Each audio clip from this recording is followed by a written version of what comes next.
ଥରେ ଗୋଟାଏ ଗାଁରେ ଗୋଟାଏ ଚଢ଼େଇଟିଏ ରହୁଥିଲା।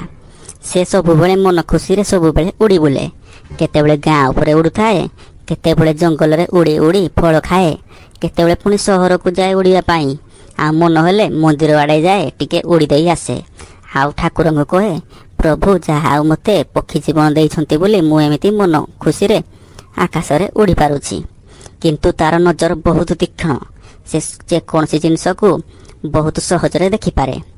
ଗାଁରେ କୌଣସି ଗଛରୁ ସେ ଫଳ ଖାଏ ନାହିଁ। ସେଥିପାଇଁ ସମସ୍ତେ ଭାବନ୍ତି ଯାହା ଆଉ ପକ୍ଷୀଟି ଆମର କୌଣସି କ୍ଷତି କରୁନାହିଁ। ତାକୁ ସମସ୍ତେ ଭଲ ପାଇ ବହୁତ ଖାଦ୍ୟ ମଧ୍ୟ ଦିଅନ୍ତି। ତାକୁ ତୋଳିକି ଦେଲେ ସେ ଖାଏ, ସେ ନିଜେ ନିଜେ ଆଣିକି ଜମା ଖାଏ ନାହିଁ। ଥରେ ସେ ଜଙ୍ଗଲକୁ ଯାଇଥିଲା ଫଳ ଖାଇବା ପାଇଁ। ଦେଖିଲା ଯେ କିଛି ଗୁଣ୍ଡାମାନେ ଜଙ୍ଗଲରେ ଆଲୋଚନା କରୁଛନ୍ତି ଗାଁକୁ ବମ୍ରେ ଉଡ଼େଇଦେବା ପାଇଁ। ତାପରେ ସିଏ କାଳ ବିଳମ୍ବ ନ କରି ଚଢ଼େଇଟି ଯାଇକି ପହଞ୍ଚିଲା ପୋଲିସ ଷ୍ଟେସନରେ। ତା କଥା ତ କେହି ବୁଝିପାରିଲେ ନାହିଁ। ସେ ଥାନା ଭିତରେ ଖାଲି ଉଡ଼ି ବୁଲିଲା। କିଛି ପୋଲିସ ତାକୁ ତଡ଼ିଦେବା ପାଇଁ ବାହାରିଲେ, କିନ୍ତୁ ସେ ଗଲା ନାହିଁ, ପୁଣି ଉଡ଼ି ବୁଲିଲା। ଗୋଟାଏ ପୋଲିସ କହିଲା, ଠିକ୍ ଅଛି, ମୁଁ ତା ପଛେ ପଛେ ଯିବି। ସେ କେଉଁ ଆଡ଼କୁ ନେଉଛି ମୁଁ ଯିବି ଟିକେ ଦେଖିକି ଆସେ। ତାପରେ ଚଢ଼େଇ ସାଙ୍ଗେ ସେ ଗଲା। ଦୌଡ଼ି ଯାଇକି ଜଙ୍ଗଲରେ ପହଞ୍ଚିଲା। ପୋଲିସଟି ଯାଇକି ସବୁ କଥା ଜାଣିପାରିଲା। ପୋଲିସ ତାପରେ ଦୌଡ଼ି ଥାନାକୁ ଆସିଲା।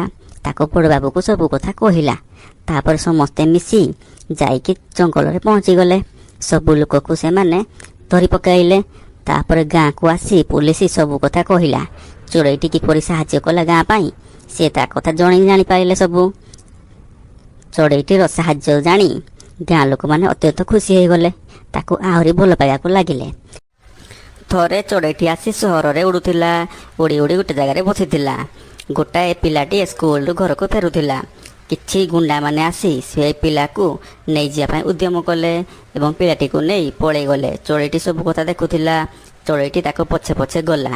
ଗୁଣ୍ଡା ଗୁଡ଼ାକ ବହୁତ ବାଟ ଗଲା ପରେ ଗୋଟାଏ ଘର ଭିତରେ ପିଲାକୁ ରଖିଥିଲେ। ଚଢ଼େଇଟି ଦେଖିଦେଲା।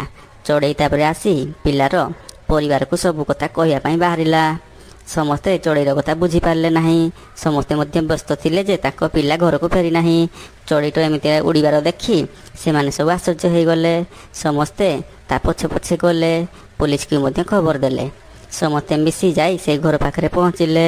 ସମସ୍ତେ ସେଇ ଚୋରକୁ ଧରି ପକାଇଲେ। ସେଇଦିନଠାରୁ ଚଢ଼େଇର କଥା ସହରରେ ମଧ୍ୟ ଜାଣିଲେ। ସେଇଦିନଠାରୁ ଚଢ଼େଇକୁ କେହି ଚଢ଼େଇ ଡାକିଲେ ନାହିଁ। ସମସ୍ତେ ତାକୁ ହିରୋ ବୋଲି ଡାକିଲେ। ସେ ଯେଉଁଆଡ଼େ ଉଡ଼ୁଥିଲା ସମସ୍ତେ ତାକୁ କହୁଥିଲେ, ହିରୋ ଗଲା ହିରୋ।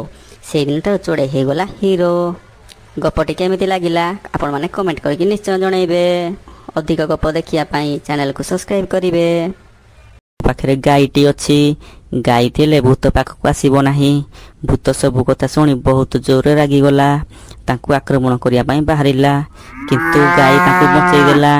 ରାମୁ ଓ ଯଜ୍ଞ ଏତେ କଥା ଜାଣିପାରିଲେ ନାହିଁ। ଏତେ ଦୁଃଖ ଦେଲ ହେଲେ ସେ ସୋନିଆକୁ ଏତେ ସୁଖ ଦେଲ କାହିଁକି? ସେ କେବେ ପୂଜା ପାଠ କରେନି, ହେଲେ ସବୁ ଆଶୀର୍ବାଦ ତାକୁ ଦେଇଦେଲ। ରାମୁ, ତୁ ଭଗବାନଙ୍କୁ ମାଗଣାରେ ଦର୍ଶନ କରୁଛୁ, କିଛି ଭୋଗ ମଧ୍ୟ ଦଉନାହୁଁ। ସେଥିପାଇଁ ତୁ ଏମିତି ଗରିବ ହୋଇ ରହିଛୁ।